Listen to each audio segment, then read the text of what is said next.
everyone. It's Megan Long again. I graduated from Lebanon Valley College in 2017 with a bachelor's degree in English and a concentration in secondary education. Right after that, I was awarded a Fulbright grant to teach English in Bulgaria for 1 year. So right here on the right is a picture of me at the Rila Monastery in Bulgaria. I'm currently teaching at Donegal High School in Mount Joy, teaching high school English.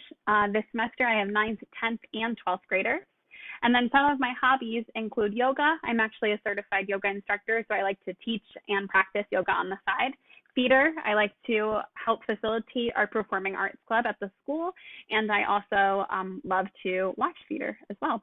I love to go hiking, I love cooking, and then I'm a little bit obsessed with my dog. Here he is. His name is Winston, and he is a 1-year-old golden doodle that requires a lot of attention. Moving into the content of Module 2 and our online learning is talking about my prior online experience. So I've actually had very little online learning experience as a student. When I was in high school, I went to a really small private Catholic school, and we didn't really have much access to technology. And then throughout college, I actually only took one online class during my undergrad, and that class was completely asynchronous, and we actually didn't even really utilize any sort of video software or recording ourselves or anything like this. It was pretty much entirely independent writing work that we just submitted and got individual feedback on. There wasn't much of a community within that class. This and one other class are actually my first online classes here at Millersville, working towards my master's degree. And I'm really looking forward to continuing to work as an online student so that I can know what works, what doesn't work, what I get frustrated with, and I can have a little bit more empathy with my students too. As a teacher, in my student teaching was the first time that I was using a web-enhanced instructional model. We were one-to-one at the school I student taught at, where they used Chromebooks. So that was my first dive into enhancing my instruction by posting everything on Schoology and having that there. Again, there was very little technology during my first 2 years of teaching. When I taught in Bulgaria, not a whole lot of technology at all. And then I actually went back for 1 year and taught at the private school that I graduated high school from, and we didn't have much technology there either.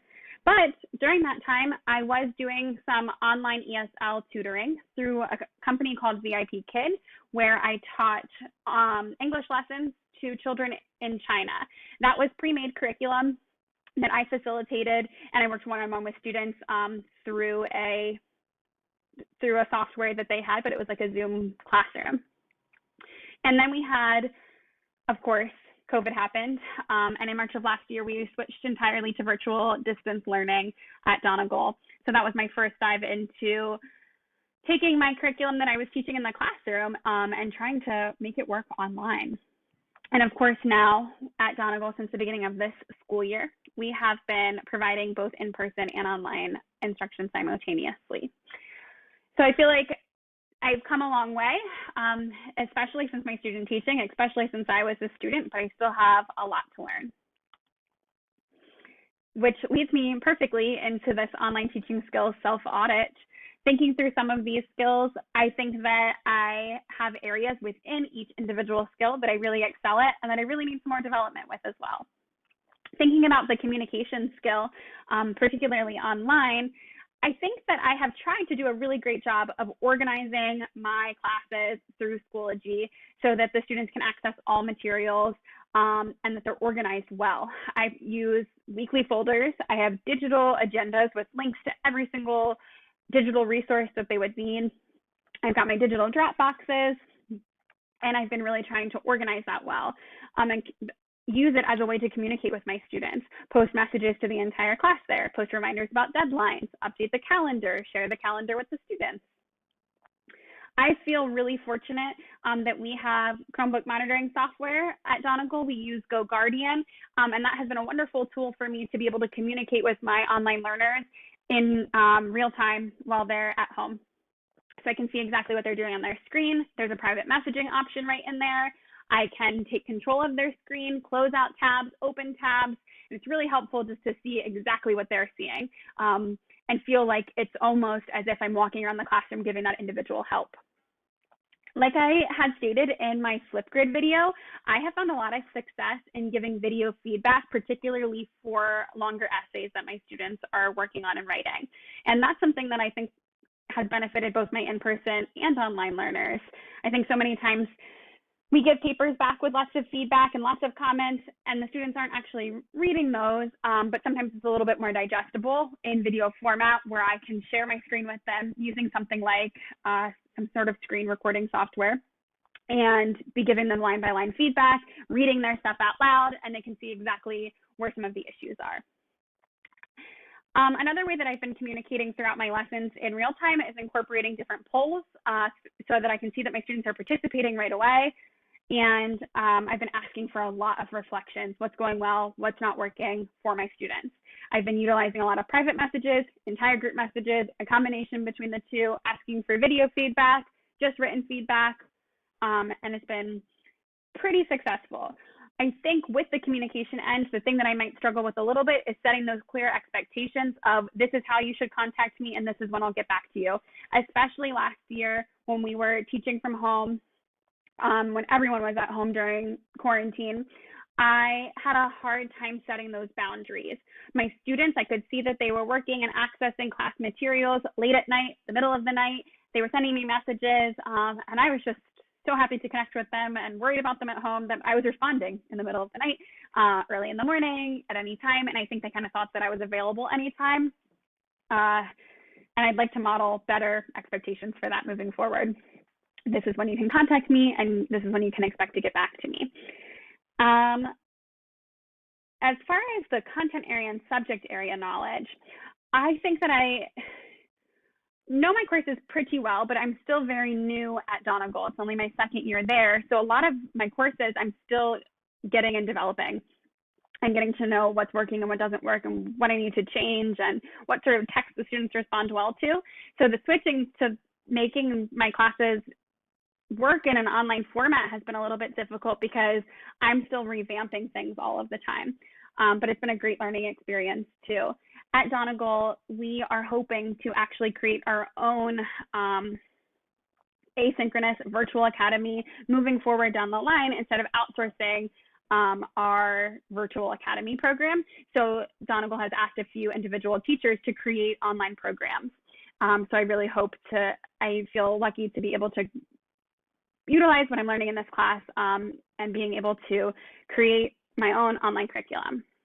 Prior online experience, like I talked about earlier, I didn't have a whole lot of it as a student, so I'm really relying on my students to give me feedback on what's working well and what they're struggling with, and I'm really happy that I'm participating in some online classes right now too, so that I can know firsthand what I like, what I don't like, what I personally struggle with, and can have that personal connection with my students and a little bit more empathy for them too when they're struggling with certain things. Technology skills, I definitely relied a lot on our tech support and our tech department at the beginning of this whole online teaching adventure.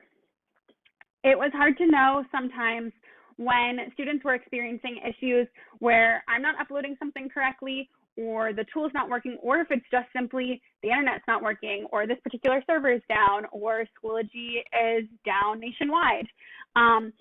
So that has been difficult and frustrating sometimes. But I think that I'm doing a great job about learning more and more tech tools, jumping right in and trying new tech tools all of the time. And it's been a fun adventure. So qualities of a good teacher, particularly comparing face-to-face teaching with cyber teaching. It was interesting in the video that they stated right away, good teaching is good teaching. And I absolutely agree with that, but it seems like while good teaching is good teaching, those roles and expectations do look quite different. In the article, The Online Teacher Skills and Qualities to be Successful, they say right away in the online teaching paragraph, online teaching is very different from on-ground teaching and a much different skill set is needed. So it's interesting to think good teaching is good teaching, but where does that differ and what do we need to focus on online versus in person? So going through some of those qualities, dedication and motivation, absolutely important for both face-to-face learning and cyber learning. It just looks a little bit different.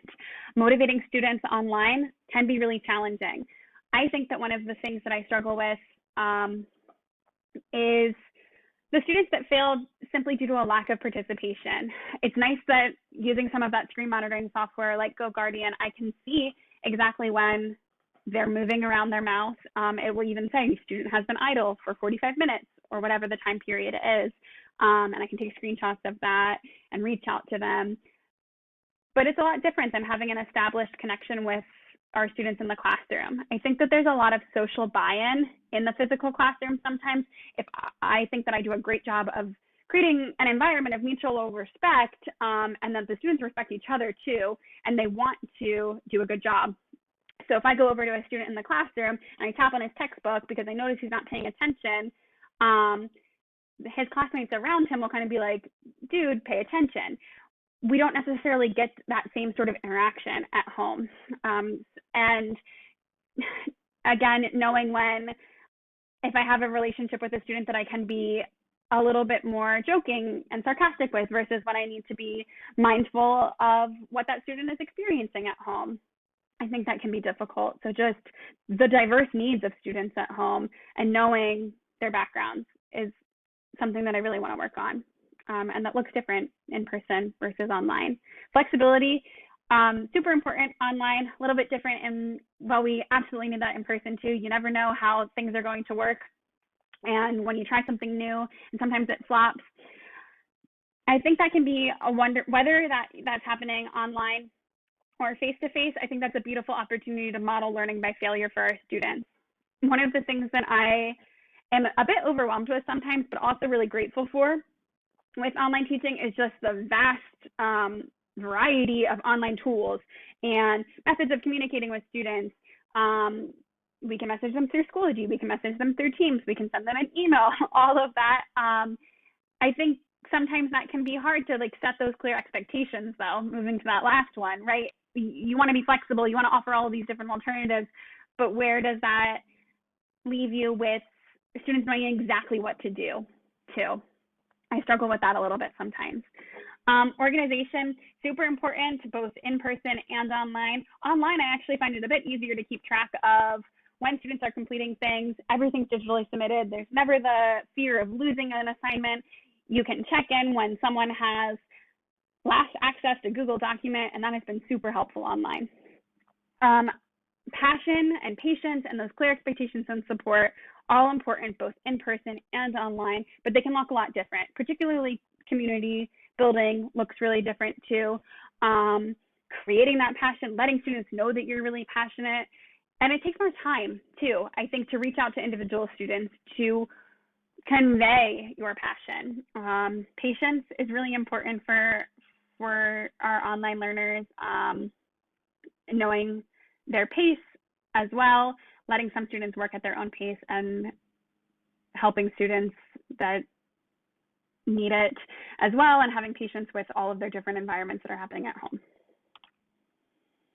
And that leads me right into challenges then. I spoke about time management and setting those expectations. That's one thing that I really want to be clear about is what are my expectations? I want to model what is expected of the students. I loved how they talked about that in the articles, and that we can model effective teaching for our students by showing them, here's how I'm organized, here's when I'm giving you timely feedback, here's how I reply to messages. And I think that's a great learning experience for both myself and my students too.